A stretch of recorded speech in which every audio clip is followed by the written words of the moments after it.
Wait, what's the question? It's the 10 years? Oh. So what can I say about the class of 2018?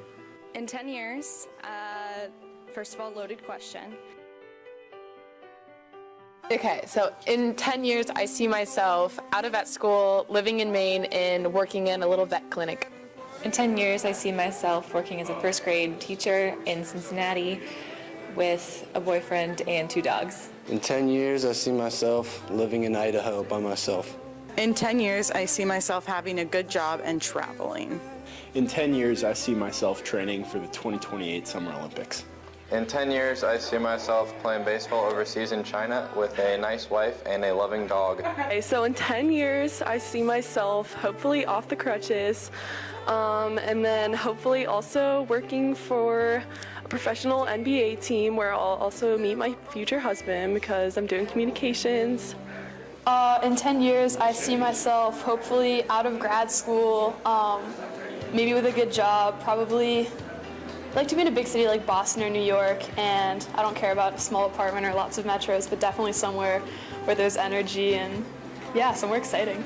In 10 years, I will be all over the place searching for answers to what I'm trying to find it throughout my life.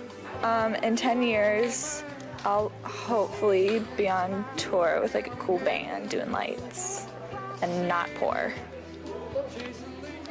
Not poor sounds good as well. Not poor? Not poor. In 10 years, I see myself nearly graduating grad school and living semi-comfortable on the East Coast. In 10 years, I see myself living in Puerto Rico and married to AJ King. Well, in 10 years, I see myself living in Philadelphia, hopefully working for a bank or for a nonprofit organization, and then traveling abroad around the world to Africa, to Europe, probably every month or so. In 10 years, I see myself being a physical therapist, not in Cincinnati.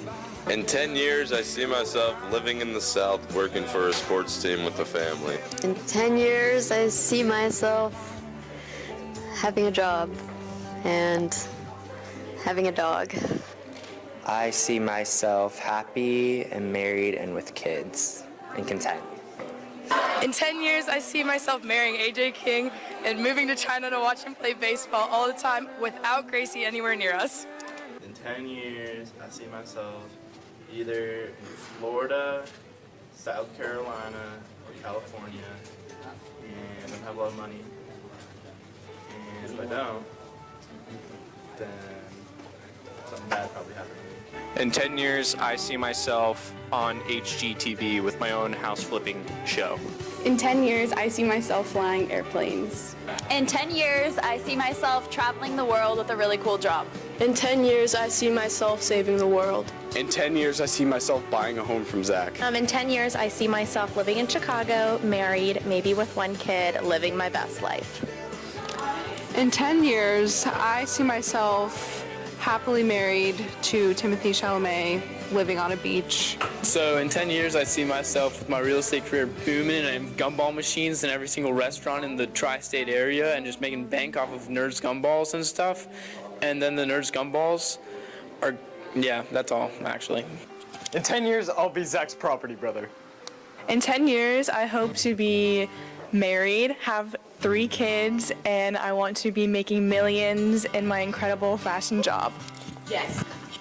In 10 years, I could see myself working for a technology company in Silicon Valley as a computer engineer, hopefully get a nice house, nice hot babe as a wife, and maybe starting a family. So in 10 years, I see myself hopefully having fun and probably not living on the streets. In 10 years, I see myself working for the bird program at Eglin Air Force Base. In 10 years, I see myself filming Zach's home flipping show. In 10 years, I see myself on the East Coast, probably living in a box, but I figure I'll be happy. In 10 years, I see myself living in my own house with a lot of dogs. In 10 years, I see myself hopefully married or almost, living near the beach. In 10 years, I plan to be the producer of Zach's home flipping show. In 10 years, I see myself probably in school, hopefully in a city, but also in a small studio apartment. In 10 years, I see myself not in Cincinnati. In 10 years, I see myself hopefully rich enough to be retired, traveling, and eating all of the sugar that crosses my path. In 10 years, I see myself working as an intern for Zach on his house flipping show. In 10 years, I see myself in Boulder, Colorado, partying. In 10 years, I see myself still in school because I want to become a doctor, and it takes a long time to become a doctor. But in 20 years, hopefully, I will have started my career, and I want to do pediatric medicine with a focus on healthcare policy. In 10 years, I see myself sitting on the beach taking a job as a software engineer. Okay, so in 10 years, I see myself starting a show on HGTV to rival Zach Falter's show. In 10 years, I see myself having a really good job, seeing the world, and just doing great things. 10 years, I see myself at Longhorn Steakhouse with James Nelson Brunette eating a thick steak. In 10 years, I see myself still trying to finish my AB Calculus math packet. In 10 years, I see myself running my own business, making a difference, and changing the world. In 10 years, I see myself at the 10-year high school reunion. In 10 years, I see myself at Longhorn Steakhouse with Joseph Dowling, just eating a big, big potato. In 10 years, I see myself starting my farmland of dogs, having a stable job, and possibly being married. In 10 years, I see myself maybe going into the medical field and maybe being a dermatologist like my dad. In 10 years, I see myself probably still in Mr. Cury's senior English class. I can vouch for that. Probably, let's think about this. So I'm going to be 28, six-ish years out of college. Something in like probably the auto industry. If not, then services, like business services industry. So. In 10 years, I see myself walking my grandkids in the park. In 10 years, I see myself having a job with a family. Yo, Indian Hill, in 10 years, I'm going to be playing next to Muhammad Salah, scoring sick goals, many goals, making bank, and chilling. In 10 years, I see myself living in the South on a golf course, hopefully somewhere in the Carolinas, fulfilling my dream of being a dentist and living the good life. In 10 years, I find myself on a beach in California. In 10 years, I see Leah starring in a Broadway show. In 10 years, I see Blair in jail. In 10 years, I see Blair and Leah still here, still trying to pass AD government. In 10 years, I see myself not living in Cincinnati, and I don't know what I'll be doing.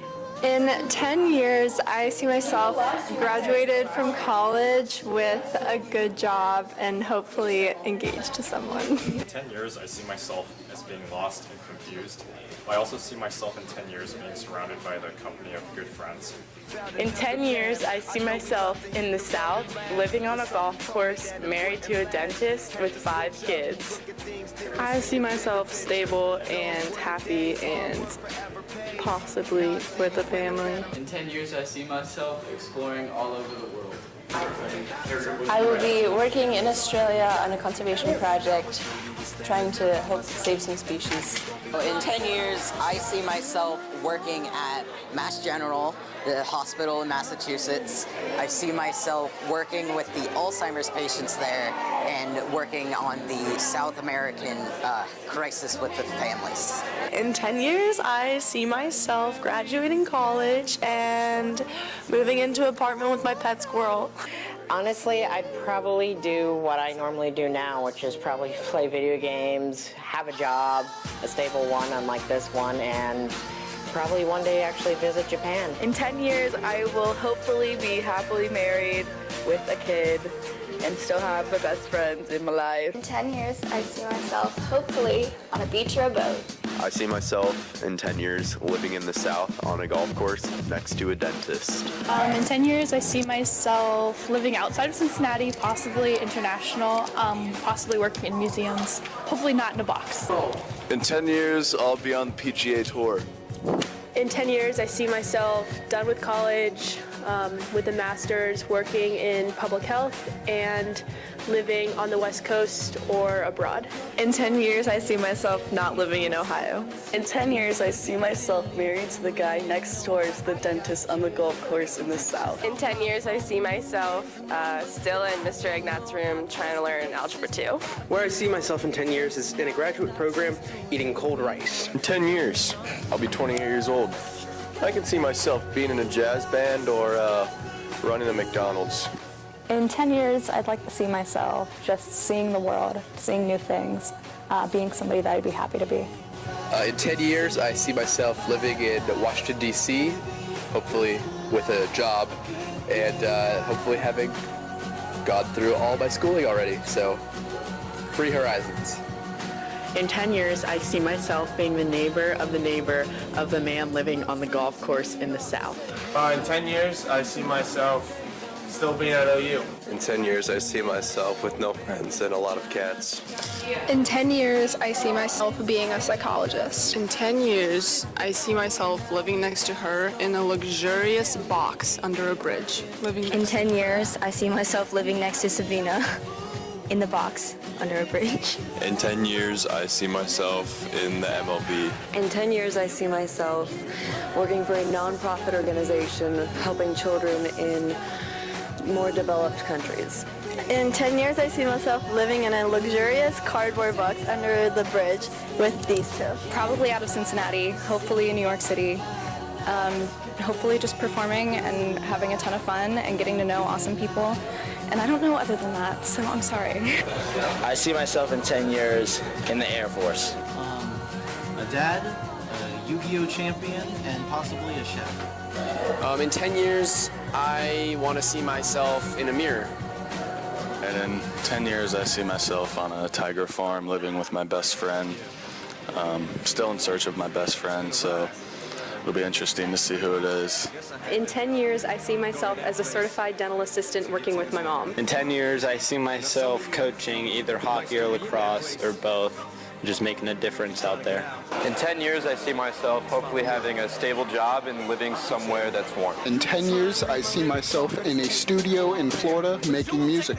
In 10 years, I see myself out of school, traveling the world, possibly living on the beach, having fun. In 10 years, I see myself working in a prosecutor's office, New York City, probably a couple dogs, not married.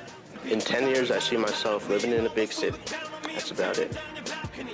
I want to have a stable job and graduated college, and that's pretty much it, yeah. 10 years, I see myself attending my 10th year at UC. Go Cats. It'll be a rowdy year. 10 years, I see myself suing Kroger over a missing wet floor sign. All right, so in 10 years, I see myself being a vet. About 4,000 people have ever climbed Mount Everest successfully. About 1,500 have ever broken 4 minutes in the mile. None have done them both. In 10 years, I hope to see myself doing them both, be the first human ever do it. In 10 years, I see myself either working or still at my residency if I'm going that route. So hit me up at 4 in the morning after my 30-hour shift. In 10 years, I see myself in Chicago working at an engineering firm, probably close to my sister. But he won't be as successful as me. We'll see about that. I find myself in 10 years still sitting on this beanbag in the library sleeping. In 10 years, I see myself married to a wealthy European man living somewhere in Europe on a vineyard. In 10 years, I see myself hopefully working as a teacher or I don't know, but hopefully I'm not living on the streets. Hey, my name's Cam, and in 10 years, I hope to be an attorney. In 10 years, I see myself living comfortably and working as a doctor on the East Coast. In 10 years, I see myself playing ball. In 10 years, I'll be traveling and creating my line for New York Fashion Week. So in 10 years, I see myself, well actually I don't see myself because I don't have 20/28 vision. I actually have 20/40, so yeah. I will be living in Colorado on a mountain with my hot and rich husband. In 10 years, I see myself graduating dental school, doing my residency, hopefully opening up my own practice, and getting married. Hopefully graduated from college and engaged. In 10 years, I see myself playing in a quartet in medical school. All right, in 10 years, I see myself living in Florida, Hopefully owning a business of some sort. Yeah. In 10 years, I see myself working as a nurse practitioner here in Cincinnati with 2 kids and married, maybe thinking about my 3rd. I see myself traveling a lot, or having traveled a lot in 10 years, or at least I hope so. In 10 years, I see myself living in California with a dog and a house.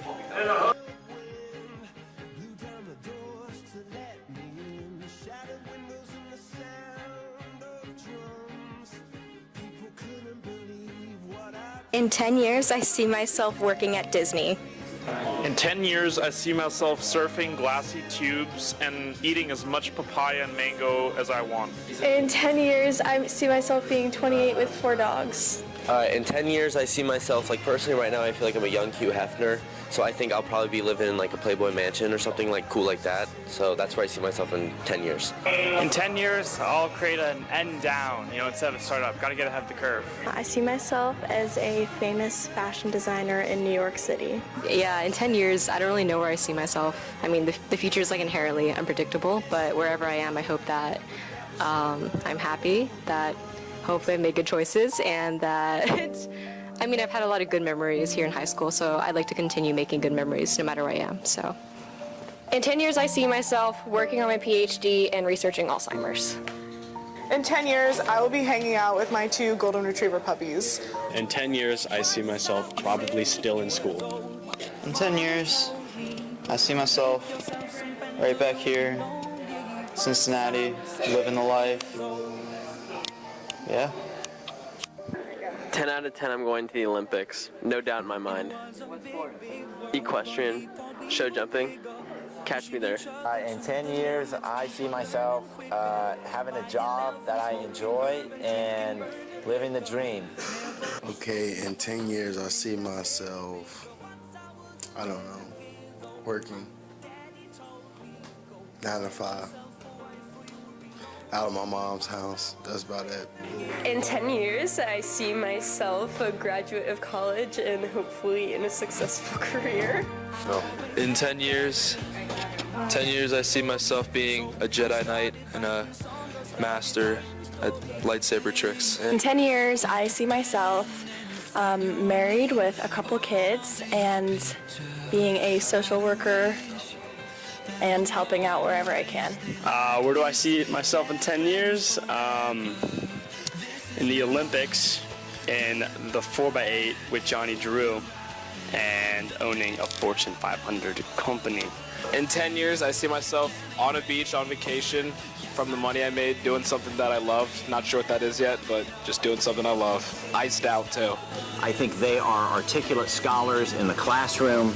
They are competitive athletically and extremely talented artists in the performing arts and the visual arts as well. As for their future, I think the opportunities are endless. Good luck, class of 2018. You've made us proud.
Friends, I want to welcome you to this wonderful occasion. And I am David Wells, and I have the great privilege of serving as one of the pastors on staff here at St. Paul Community United Methodist Church. I'm often asked two questions, one of which is about these beautiful windows that we have lining the sides of the sanctuary. These windows actually tell a story. God's story, God reaching out to the world, the people of this world. And I believe that word community has truly universal implications. God is a God that loves everyone. And we believe that here at St. Paul. And one of my predecessors, his name is Jim Laney. Maybe some of you remember Jim years and years ago, served this congregation faithfully, but also went on to become the ambassador of South Korea. Well, Jim and the congregation at that time had a great dream to change the original name of St. Paul Methodist Episcopal Church to St. Paul Community United Methodist Church. It was this idea of reaching beyond just the borders and the limits of the city of Madeira into Indian Hill, into Kenwood, and Montgomery, and Blue Ash, and all around even greater Cincinnati, to open its spiritual arms to people and gather the folks as God has gathered folks for years before us. And we believe that we have a responsibility to welcome everyone in God's name, and we welcome you tonight. And class of 2018, I would like you to know that you will continue in our prayers and in our well wishes as the years go by and as you move forward and toward the plans that God has for you. And I want to leave you with this one word. It is actually a blessing that I offer to this congregation each and every weekend. It goes like this.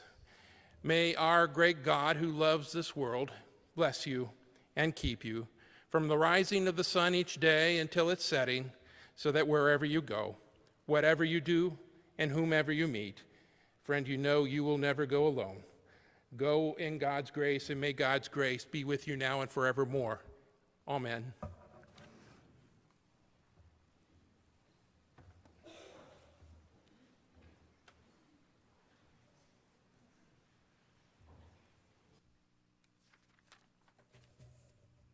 I'd like to start by extending a very warm thank you to Reverend Wells for allowing us to use this beautiful facility. I think Baccalaureate would absolutely not be the same in an auditorium or in a cafeteria, and this really is what makes it a special and intimate location and ceremony. I'd also like to thank parents and family members. Some of you have traveled thousands of miles to be with us, and it's very important, and we're very thankful to have you here with us today as we celebrate our transition from high school into whatever our future endeavors may be. The theme of tonight's service is Here Comes the Sun, because as Indian Hill's class of 2018, we are not the same 154 individuals that we were when we entered the school in 2014. We've seen fashion trends come and go, performed ice bucket challenges, discovered Snapchat filters. We've watched before our eyes as the daunting hallways became cramped corridors. Who can forget when bake sales were deemed illegal by the state of Ohio? Or the leaky middle school roof tiles? Who can forget when Sam Oakham serenaded Mrs. McFarlane on the boat of the senior trip?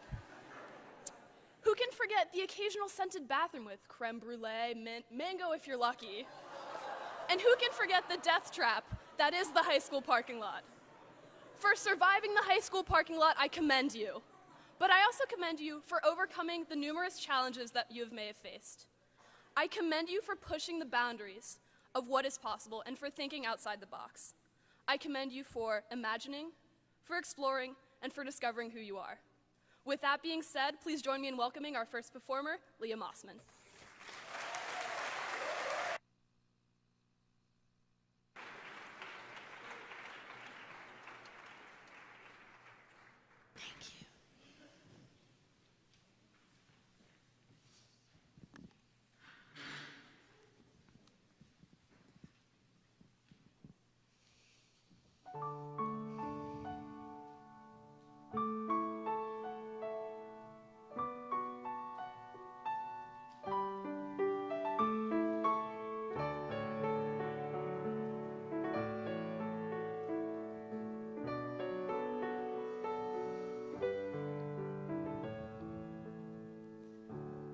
lately it seems I've lost inspiration. It feels like it's miles away. I sleep through the day and cry through the nighttime. I'm caught in an empty space. It takes effort to fight. I don't have the strength. I'm holding on to what's still left of me. When the life you had planned slowly slips through your hands, when it feels like you just slept through all the best years of your life, when you can't find your way, when each day ends the same, when you've lost the fight inside of you, is there anything worth holding on to?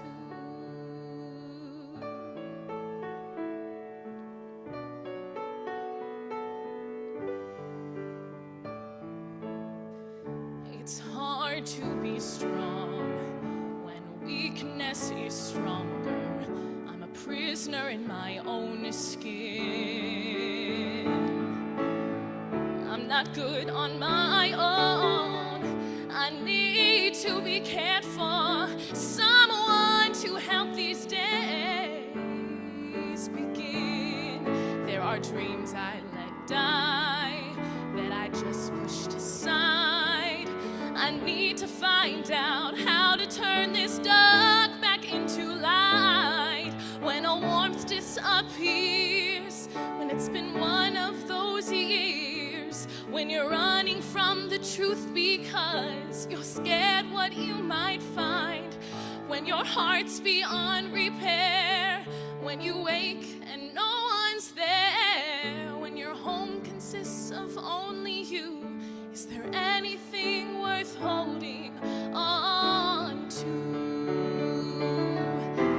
Maybe tomorrow my heart will reawaken and I can find what I've been searching for.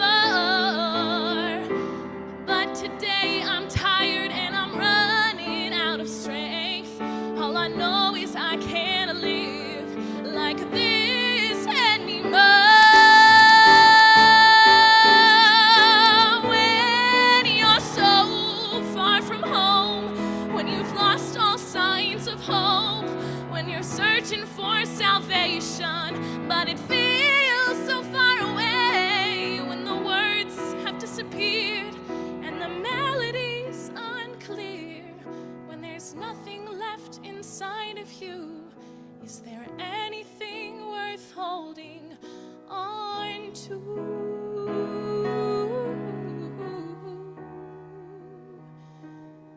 'Cause I will still be holding on to everything worth holding on to.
So I spent a lot of time thinking about this speech because, to be honest, I wasn't exactly sure what to say.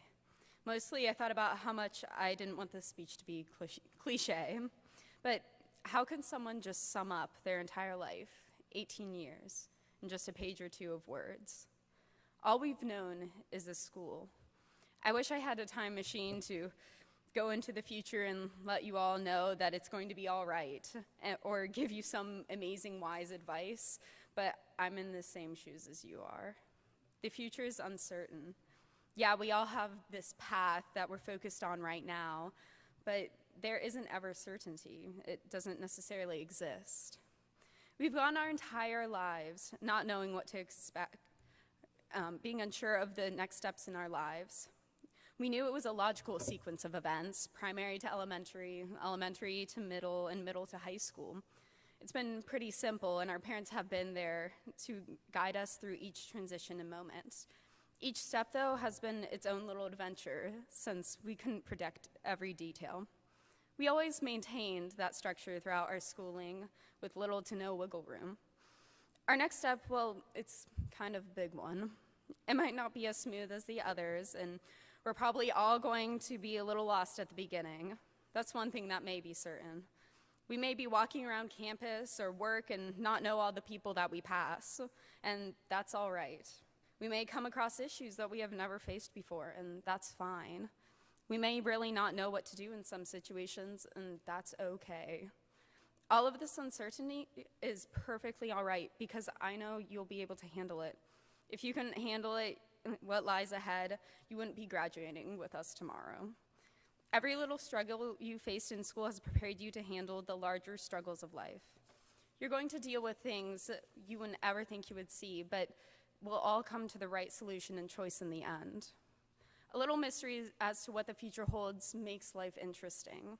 If we knew everything that was going to happen to us, then there wouldn't be anything to explore. We're heading into unknown territory that is begging each of us to discover something. And once we figure out this step, I hope the future is still a curious thing for each of you. Curiosity is what drives this world. Unfortunately, I do have to get a little cliche. We're in the next generation, and we're going to be the people helping to muddle through the uncertainty in this world.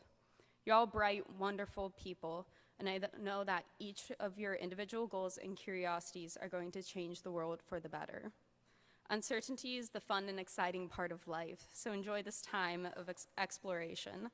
Of course, focus and study and learn, but also venture a little. Try some new things. You're going to be uncertain sometimes, but you're prepared.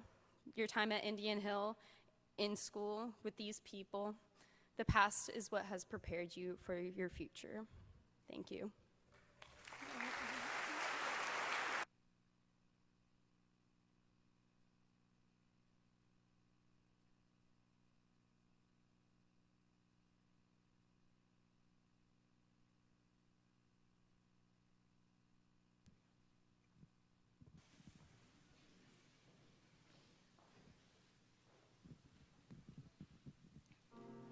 We stood on our tiptoes, we could reach over the sill, and once in a while we would see a girl slowly walking up the hill.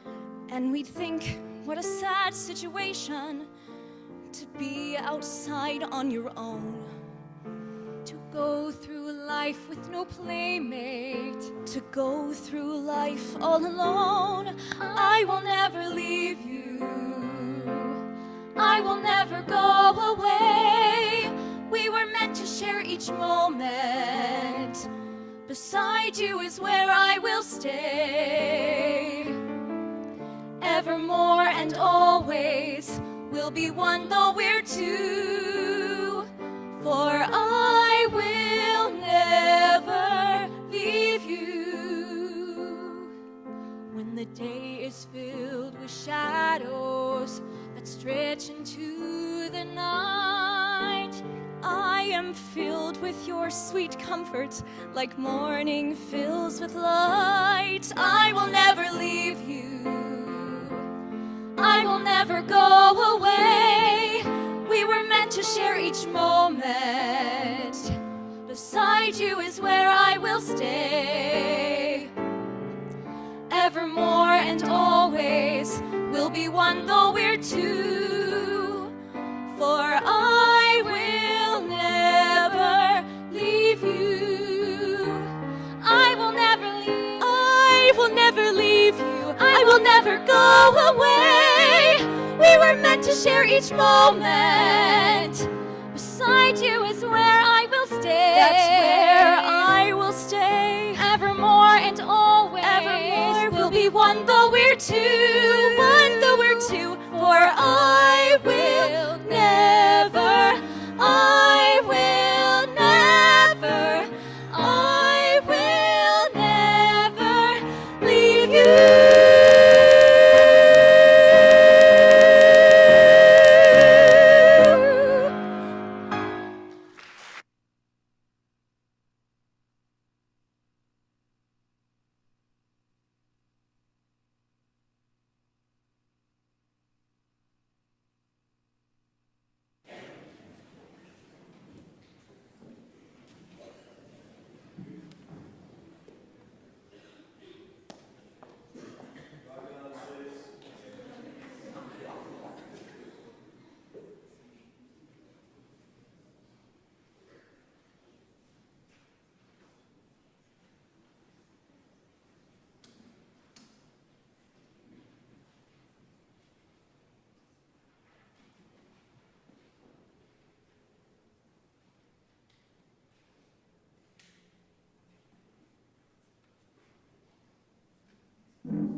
I am truly honored to be standing before you today. I've never seen so many students in the same class with such a tremendous amount of inner strength, integrity, and willingness to be genuine. Thank you for letting me be a part of your journey. I start off most of my classes with a joke, so you get your final one today, but I warn you, it's a repeat. Why did the teacher always wear sunglasses? Yes, because his students were so bright. And like I always say, if you didn't think it was funny, it's because you couldn't get the answer. So we can all chuckle at my bad joke, but it's no joke. You are all very bright, and brightness comes in many different ways. The better question is, are you letting your brightness shine? Because now is the time. There is no need to wait. If you haven't seen the movie Wonder, go see it this summer. It's phenomenal. In one particular scene, the dad tells his son, only raise your hand once in class, no matter how many answers you know, except for science. Crush them. Now, science may not be your gig, but whatever it is, don't hold back. It is time to hit the gas pedal. You're graduating from one of the best high schools in the nation. You are prepared and you are ready. But at some point soon, you will be overwhelmed. When this hits you, get back to work. Get a task done. Make it a simple one. Get it done early. Get it done well. You'll be one step closer to your goal, and that builds confidence. You will be more motivated to keep going and less interested in going out on a Thursday night with a Friday morning class. Most people fail to reach a goal due to shame, embarrassment, or lack of confidence.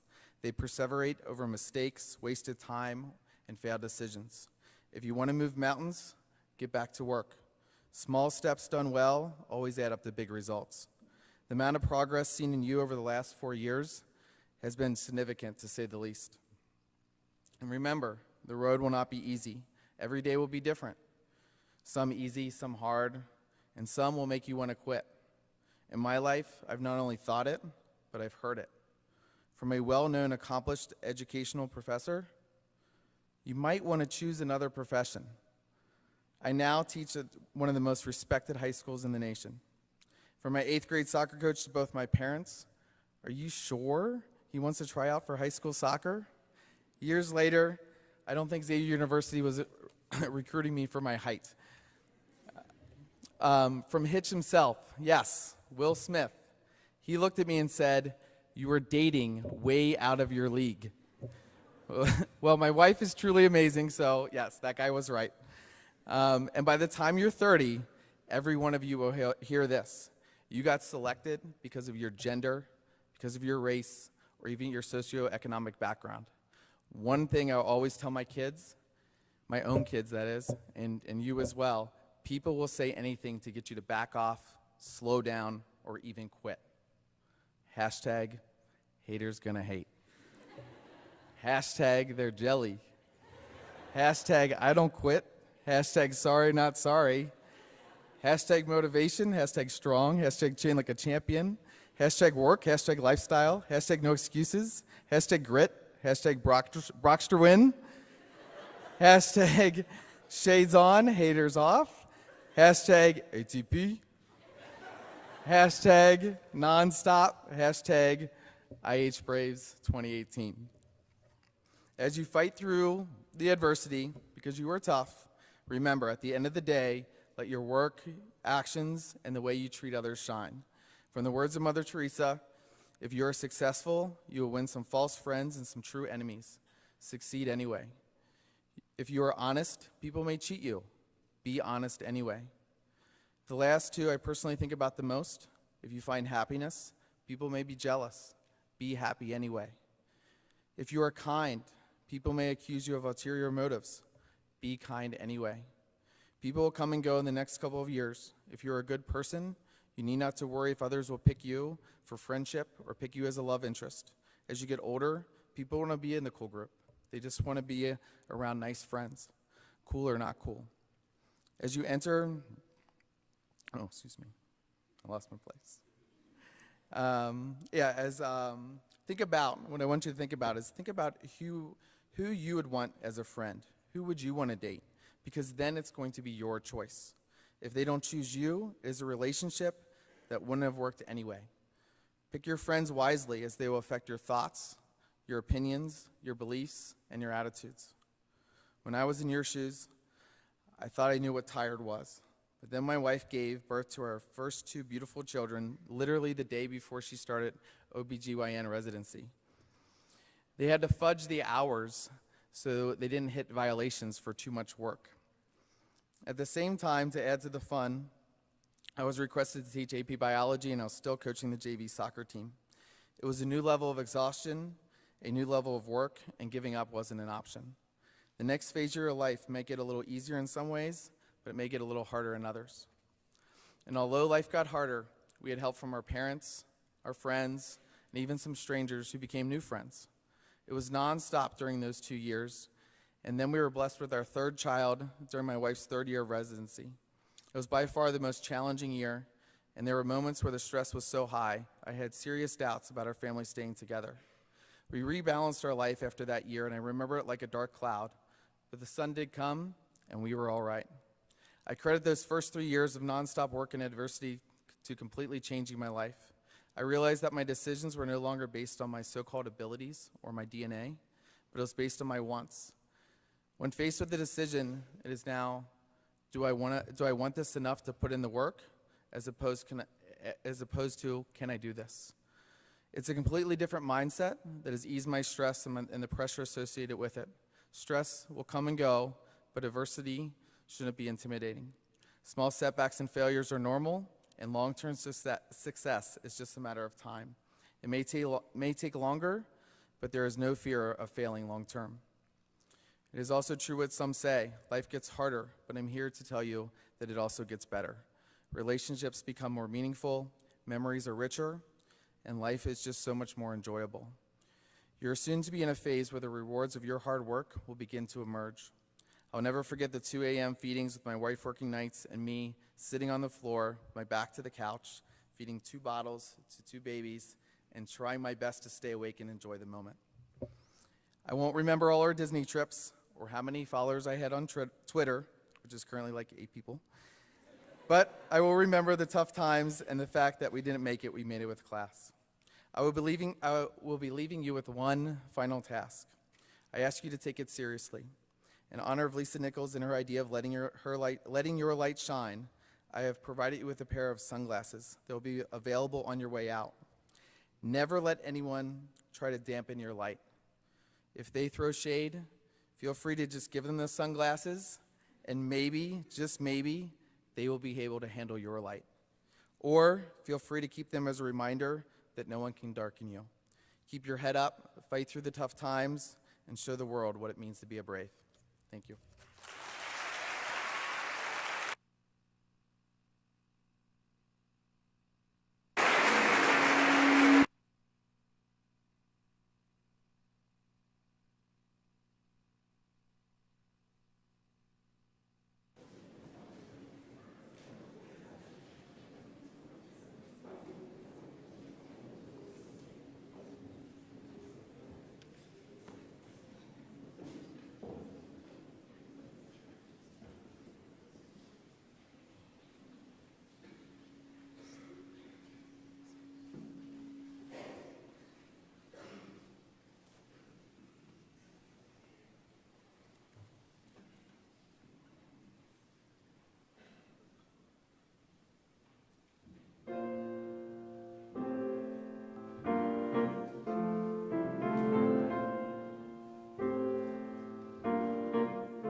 525,600 minutes, 525,000 journeys to plan.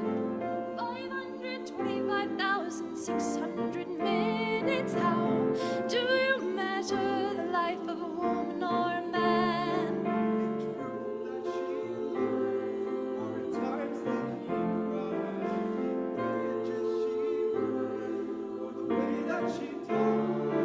It's time now to sing out the story never ends. Let's celebrate, remember, here is the life of friends.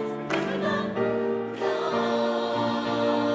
love, remember the love, remember the love, measuring seasons of 525,600 minutes. How do you measure a year in the life? Remember the love, remember the love, measuring seasons of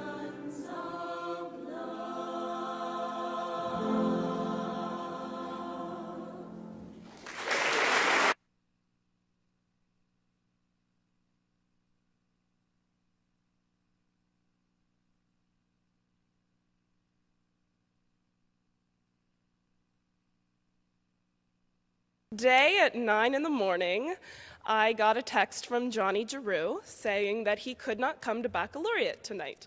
So that meant that I was going to give a speech as of this morning at 9 a.m. So at like 11, Miss Coulihan texted me, or she called me and said, you know, we need a title for your speech. And so I just said, changing together, but then I looked at it and that sounds like super inappropriate, like we're all getting dressed together. So that's awkward, and just forget that that's in there and pretend like that didn't happen. And we had our baccalaureate rehearsal this morning, and me and Abigail Wright were looking for some inspirational quotes or song verses that would help me get started on my little speech. So we found this one from a song, and it says, I miss that town, I miss their faces. You can't erase, you can't replace it. I miss it now, I can't believe it. So hard to stay, too hard to leave it. If I could relive those days, I know the one thing that would never change. So thank you, Nickelback, for those lyrics. They were super helpful at 9 a.m. But there's another quote that talks about change that is just as important to me. On the first day of choir class in junior year with our brand new choir director, Jeff Clark, we were given a quote. It was, change is inevitable, but growth is optional. As I'm sure everyone in choir can agree, that quote was physically ingrained in our brains and will never, just can't be forgotten. He said it every day. But I really think it applies to the class of 2018. Everything always changes on our class.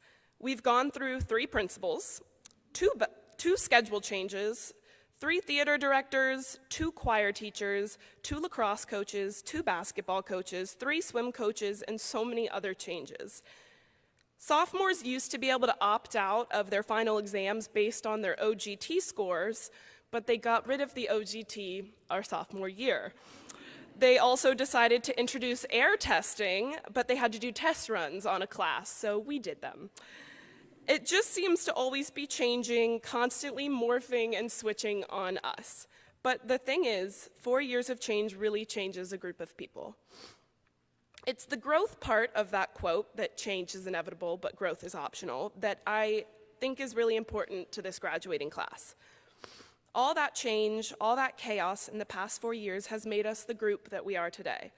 We decided as a class to grow and grow together amongst the change. We've struggled and strived in so many ways over these years, but we've done it together.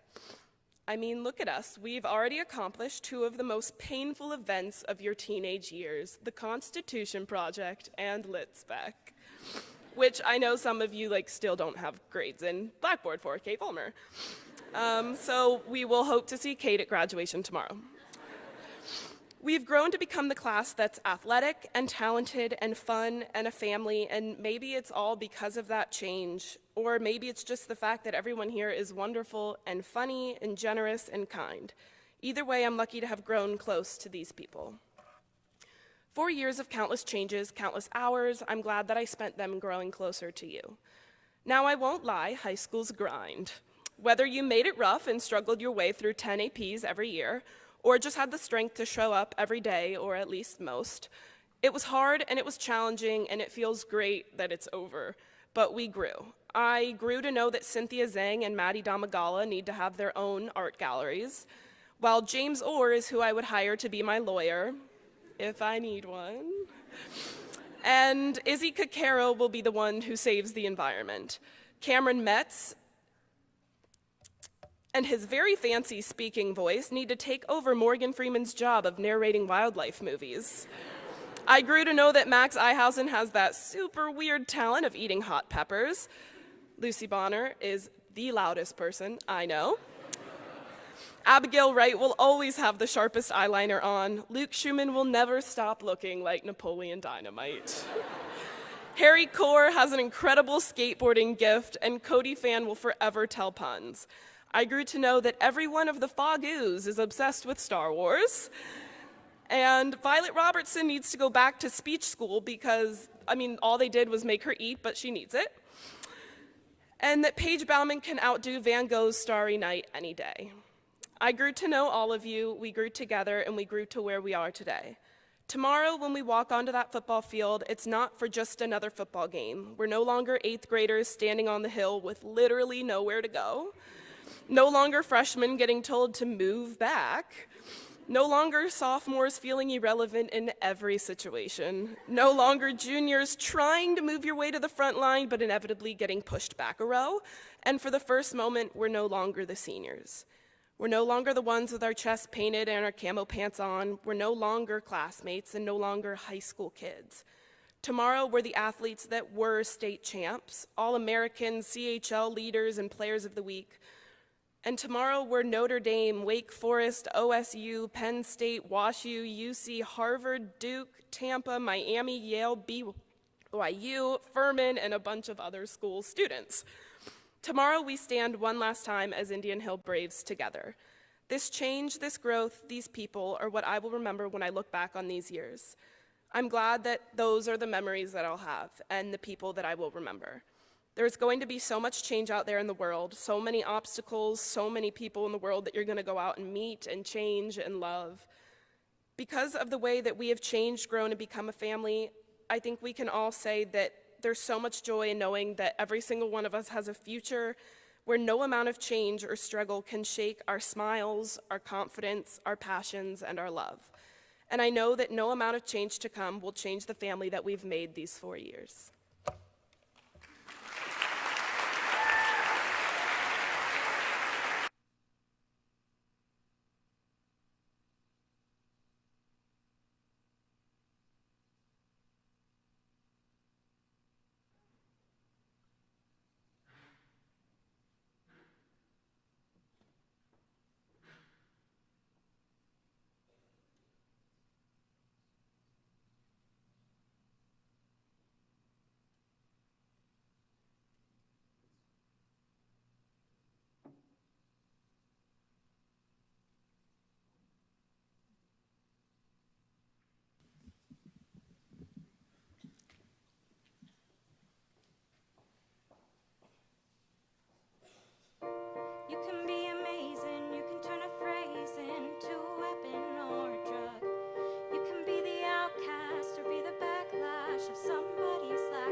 mystery of silence won't do you any good.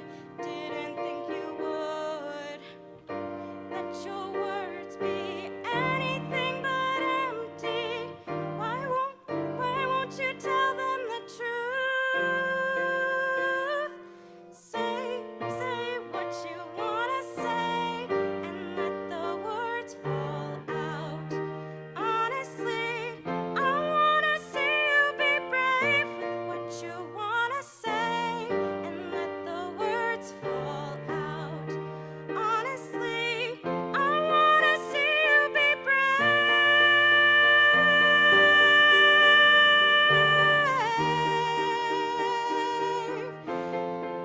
See you be brave.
So many of you have probably seen the Eddie Murphy movie, Coming to America.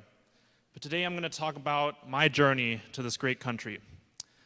I was almost 9 years old when I came to America from Swaziland. Switzerland. Literally, it took us 6 months to convince the Bank of America that Swaziland is not the same country as Switzerland. I remember during one of our early days in this country, we were driving through Salem, Massachusetts on Halloween. Now this is Salem, so Halloween's going to be very scary. I saw a bunch of people dressed up as witches in Salem. Probably not one of the safest things to do if you know your history. I asked my mom, "Are we going to see some pilgrims?" She said, "I don't know, Max, look around." So I did, and all I could see was candy-crazed children wearing rubber Obama masks and giant chicken outfits with a couple Grand Reapers and Cinderellas, for a good mix. Later, I saw some giant chickens in the woods. I told my mom, "See, Mom, I told you everything's bigger in America." She corrected me and said, "The Eyewitness Travel Guide to New England says that those are turkeys." I said, "Oh, okay." As summer came along, I wanted to go naked all the time, like we do in Germany. Big mistake. People would say, "Buddy, you put them pants back on or I'm calling the police." I realized quickly that being nude in America was about as weird as ordering a cheeseburger in rural Uganda. Interestingly, though, Americans love to smack the word naked on everything in the supermarket. Naked pita chips, naked smoothies, simply naked energy bars, naked beans, naked everything. Quickly, too, I realized that there are two magic phrases that you have to say if you want someone to be quiet. "I feel uncomfortable," or "That's unconstitutional." That brings me to the police. The first time I saw a ranger, I was like, "Whoa, Mom, look, they have actual guns, not just those wimpy de-escalation methods they use in Europe. They can actually prevent crime." I, of course, was used to the non-existent European police force, which serves more of a symbolic purpose. When you call the rangers, they actually come in like 1 minute. Another interesting experience was the restaurants. You can walk in pajamas and not get punched in the face like you would in, say, France. Then overwhelmingly nice waiters hand you a cup of icy cold chlorinated pool water because it's required by law in the US to give everyone water for free. I tell the waiter, "Can I have a steak without the cheese, without the bacon, without the mayo, without the mac and cheese?" The waiter frowns curiously and says, "No problem, you must be one of those vegans, right?" I answer, "I don't know, maybe. All I want is a steak." He replies, "What do you mean steak? I thought vegans don't eat steak. I don't know, I answer. Maybe just get me one of those turkey things I saw crawling around in the woods earlier. Meanwhile, starting school in America was quite an adjustment. I realized it was quite a food chain. At the top, you have the big football players that push you into the locker. And no offense. And at the bottom, you have the people that drink from juice boxes with straws. I was one of those. I realized drinking from a juice box was probably not the best strategy to become popular.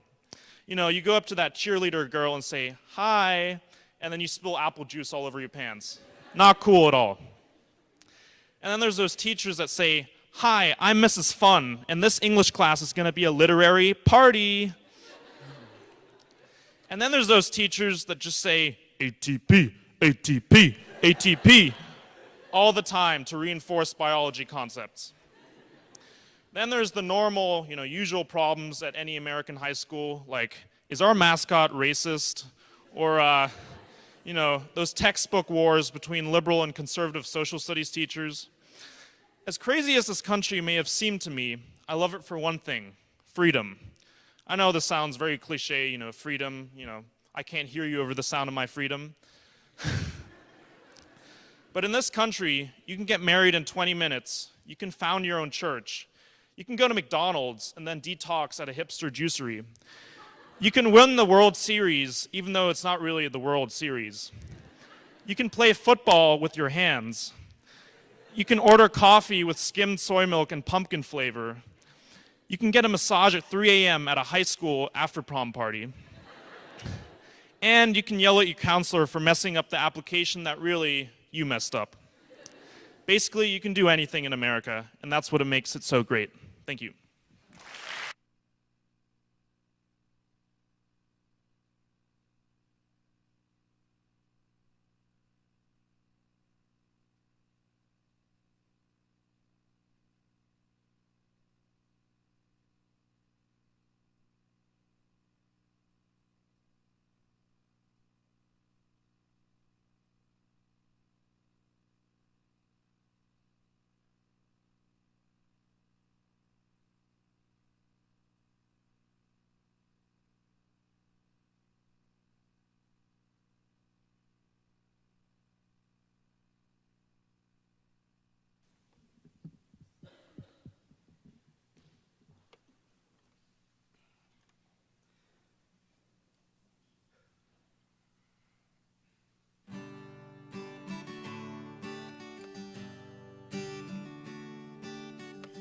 We are driving up 85 in the kind of morning that lasts all afternoon. Just stuck inside the gloom.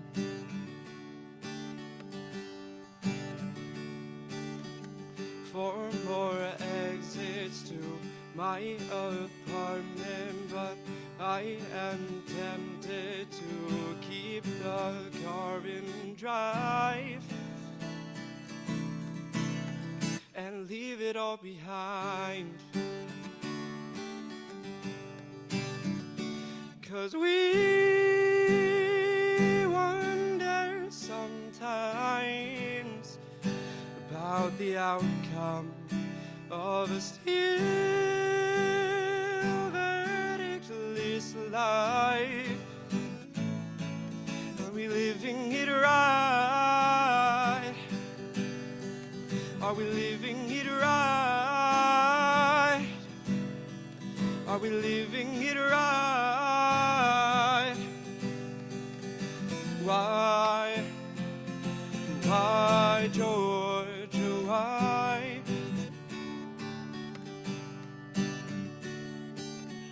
We rent a room and we fill the spaces with wooden places to make it feel like home. But all we feel's alone. It might be a quarter-life crisis, or just the stirring in our soul. Either way, we wonder sometimes about the outcome of a still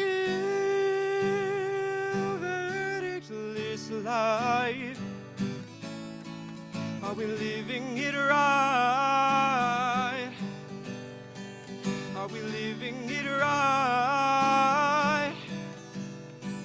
Are we living it right? Why, Georgia, why? So what? So we got a smile on, but it's hiding the quiet superstitions in our head. Don't believe me. Don't believe me when I say we've got it down.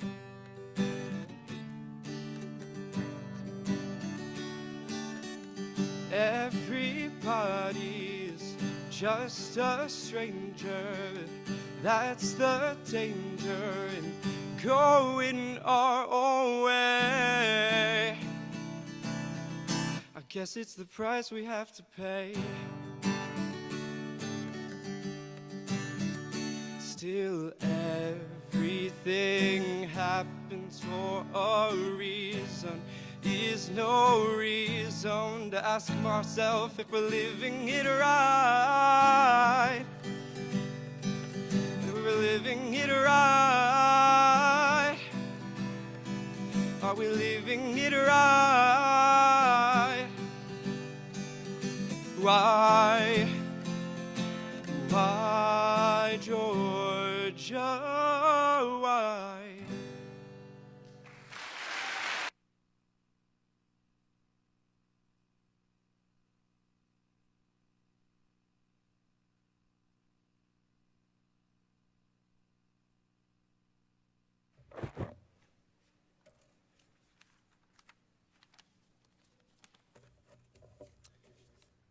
Good evening.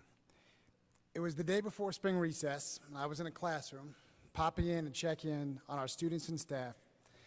And as so many weeks, it was a busy one. Like many, my family had plans for spring break, but they were altered last minute due to some family circumstances.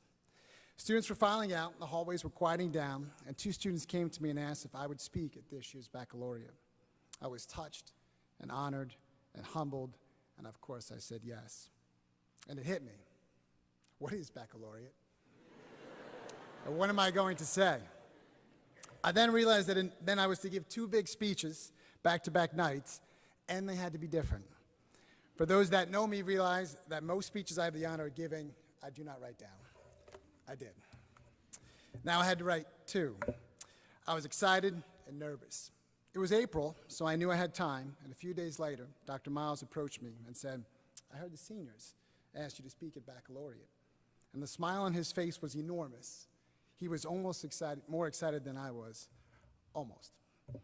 You see, this year has been a journey, a new beginning, a next chapter, and an absolute blast. Although I have connected with many past senior classes, the class of 2018 at Indian Hill High School will be one of my most special memories in my career.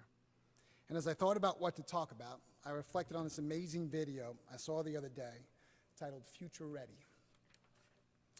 The video was about technology of the future, our lives in the future, and what was once believed to be science fiction is finally here and will continue to evolve.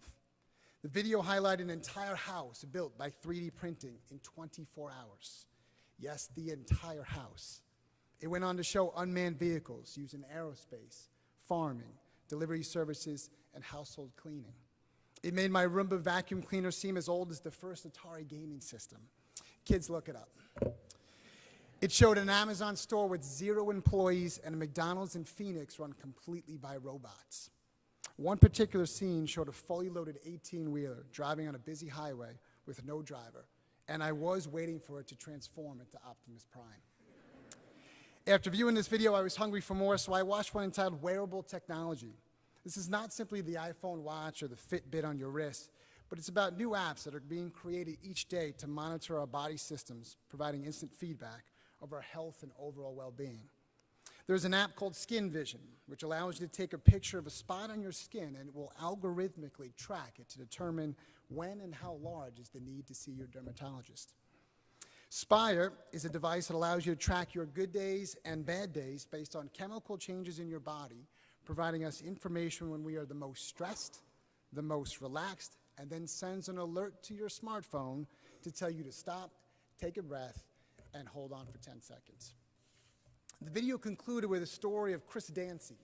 He is considered to be the most connected man in the world. On any given day, he is wearing 20 different sensors that help him track his heart rate, his mood, his hunger patterns, the location of his dog, and more. And while interviewing for a particular TED Talk, he started to tell a story about his childhood and became emotional. At that moment, the lights in his house began to dim and flicker. You see, one of the sensors he is wearing is connected to the lighting system in his house that signals when he is getting stressed and warns him to calm down, regroup, and gather himself. Perhaps all this technology is too much, but in watching these videos, it hit me. This is your future. This is the future that you, the class of 2018, will be entering, and this is the future that you will help to create. You have spent the last 13 years of your life working, studying, playing, listening, writing, reading, experimenting, and growing. And tomorrow night, we will assemble together again and celebrate this amazing milestone in your lives. For some, tomorrow brings a tremendous amount of excitement, curious about the world outside of Indian Hill.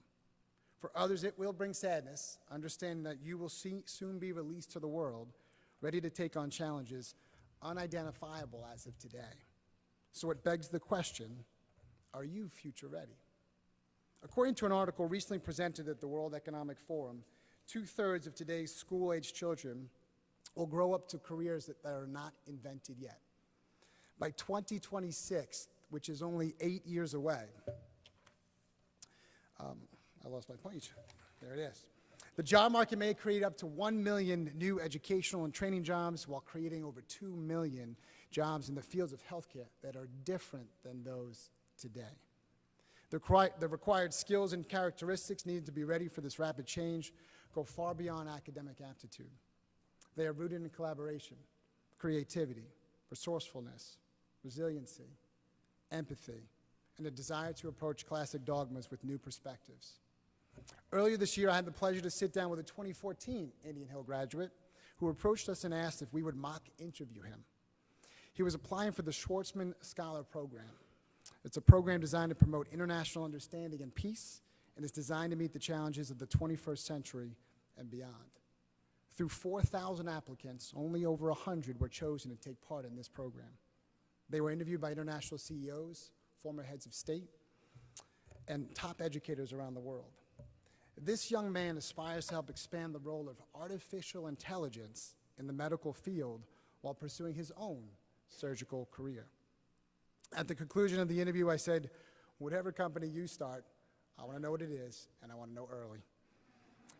He is future ready. In fact, according to the magazine Futurism, robotic surgeons have tested to be more precise than their human counterparts in several minimally invasive procedures already. Indeed, if we are not future ready, we will be passed by. But in thinking of the term future ready, I believe it means more than simply embracing our ever-changing digital technologies and the advancements it will make towards our lives. To me, it's a mantra, it's a reminder, it's a calling to take on the challenges of each day with excitement, enthusiasm, passion, patience, and an internal hunger to experience all that this world has to offer. As you soon embark on your next phase of your lives, the road to your final destination is yet to be paved. For some, you have created a roadmap. This is what happens when your speech is long. My advice would be to put that stake in the ground wherever it may be, but draw the map in pencil, because sometimes life alters your path. In my own life, I too have had to be prepared to be future ready. It was 7 years ago this month that my wife came home with this great idea. I was sitting on my front porch listening to the sounds of the Great South Bay back on Long Island. She came home, unpacked her work bag, and like so many days, sat next to me. It was different this time because we were parents for the first time to a beautiful baby named Preston, who was only 3 months old. She said, I have an idea, and I want to run it by you first. Being married for several years at this point, I knew I was in trouble. In the next several minutes, she described this fantastic fellowship opportunity within her field, and all the while I was waiting for it. She spoke with conviction, enthusiasm, and passion. And then I asked the magical question, where is this opportunity? Cincinnati, Ohio, she said. And in a moment, panic, fear, anxiety bubbled inside of me. So I did what most highly educated people do, and I Googled Cincinnati. See, I've heard of the Bengals and the Reds, but it wasn't until I saw the map that I realized that Cincinnati is really close to Kentucky, and that is a world we were familiar with. But at that moment, it didn't matter where it was, because her passion was to pursue this opportunity, and if this was to help cultivate her love for her career as I love my career, we didn't have a choice, and we were headed to the 513. Seniors, if you close your eyes and think about your lives thus far, I would guess that many of your fondest memories are connected to Indian Hill High School in this fantastic district. It is a small, tight-knit community and is your second family. It has become my second family. Years ago, I believed that my life's past was certain and our future was one we could envision. But as life so often does, it presented my own family with new and unique opportunities, unpaved roads yet to be traveled. It tested us whether we were indeed future ready. Moreover, serving as the principal of Indian Hill in my first year, as Andy said, the third of your career, I approached this year with eagerness, excitement, and apprehension. After all, this is Indian Hill. Was I up for the challenge? What tone would we set from the beginning? What connections with our students could we make? And how could we take Indian Hill into the future and sustain the level of excellence it has been so accustomed to? On the first day of school, while Mr. Hayes and I stood outside to greet you all, we knew we had to be future ready.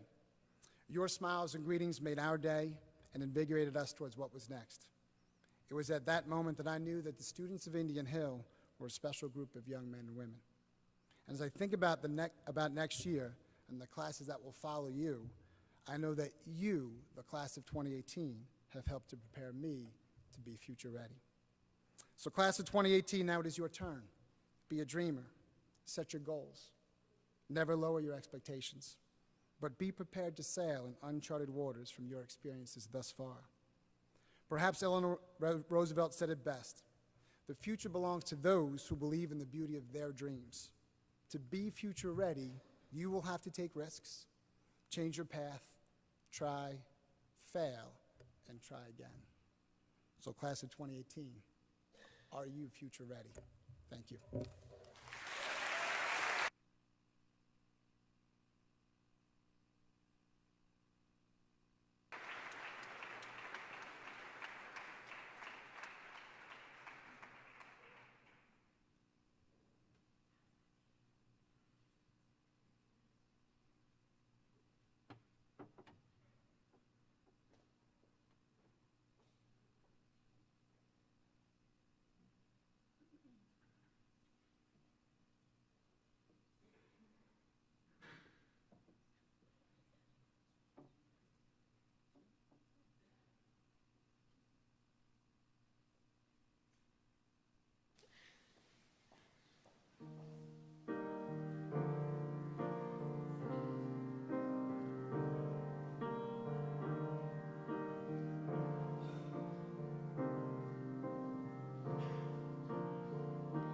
Took my love and I took it down.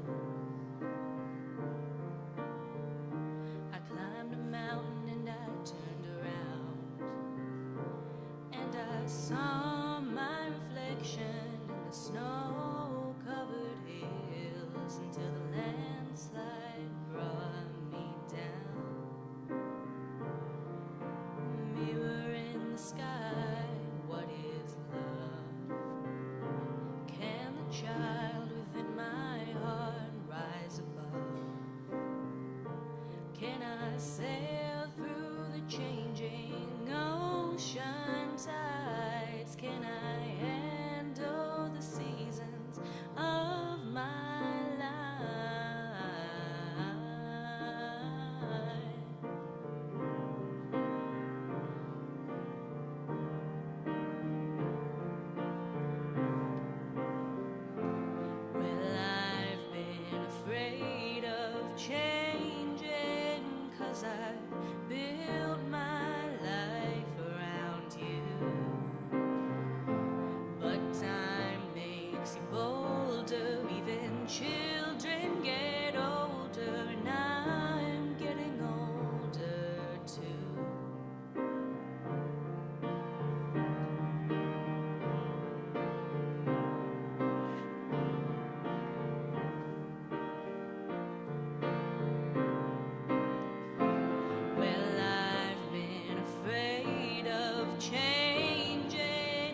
'cause I've built my life around you.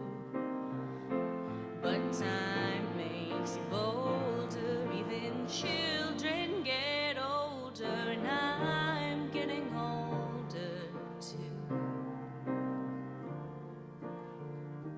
Take this love, take it down. If you climb a mountain and you turn around, and if you see my reflection in the snow-covered hills, then a landslide will bring you down. And if you see my reflection in the snow-covered hills, a landslide will bring you down. A landslide will bring you down.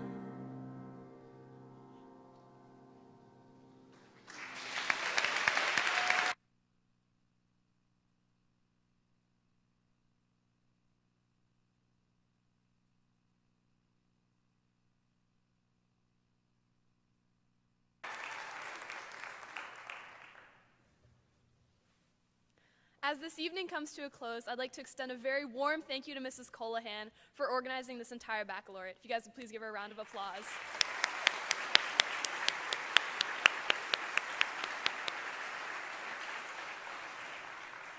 To parents and family members, please join us in the reception hall afterwards for snacks and refreshments. To my fellow seniors, for now and these next few days, please take a moment to step back, relax, and enjoy the bliss of your accomplishments. You have earned this. But as you look ahead to the next few months, I challenge you to look ahead, to dream big, to be bold, and to feel the sun rising on this next grand adventure. Class of 2018, please rise.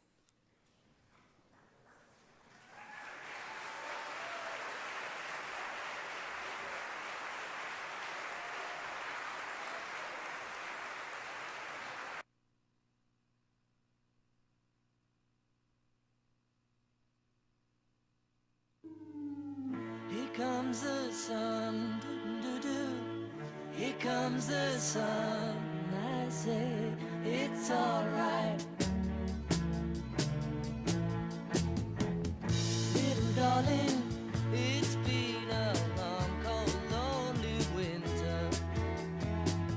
Little darling, it feels like years since it's been here. Here comes the sun, doo-doo. Here comes the sun, and I say it's alright.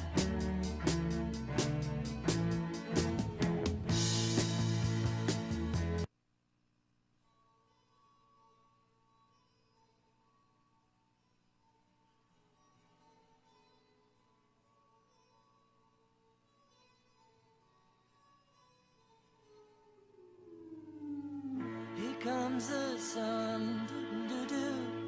Here comes the sun, I say it's alright. Little darling, it's been a long, cold, lonely winter. Little darling, it feels like years since it's been here. Here comes the sun, doo-doo. Here comes the sun, and I say it's alright.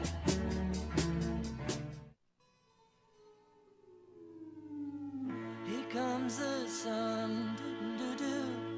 Here comes the sun, and I say it's alright. Little darling, it's been a long, cold, lonely winter. Little darling, it feels like years since it's been here. Here comes the sun, doo-doo. Here comes the sun, and I say it's alright.